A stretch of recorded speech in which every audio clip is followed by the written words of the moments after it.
Well, hello YouTube. Wild Randall 62 here, and I tell you what, I am working on my DF 30A Suzuki outboard motor. It's a 4-stroke motor.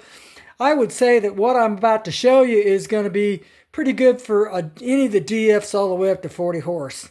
Can't guarantee it though. So I just changed the water pump. That's not what I'm going to show you how to do. What I am going to tell you is I still had problems with it.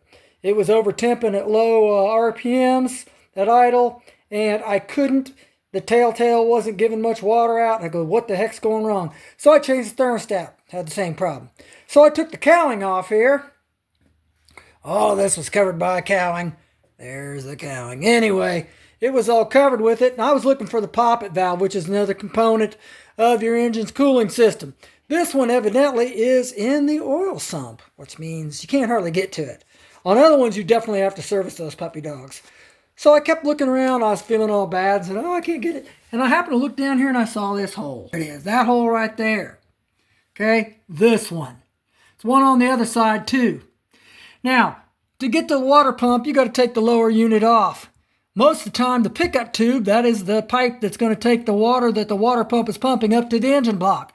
And right through that hole. You can't hardly see it, but that is where the tube has a grommet on the end of it. It fits up inside this part right here. Okay, here's the deal, folks. That grommet wasn't all the way up in there. That's what that hole's for. Now, I can't show you because, like I said, you're not going to be able to see it. Well, I can hardly see it. I got a good light on it. Bottom line is, if you still have those problems, you can get in that hole with a flathead screwdriver and lever, okay, that grommet up into position.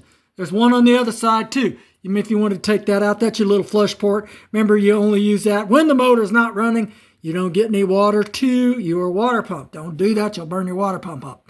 So you get on the other side, put it up there. If you still have problems getting it up in there, okay? Now, this probably only happened if your pickup tube came out with the lower unit. Sometimes they do, sometimes they don't.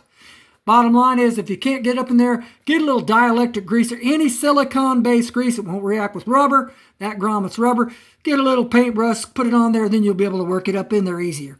I have very high hopes. As a matter of fact, I'm positive that's what the problem was, because it was almost completely out. So I had a pretty good leak right there.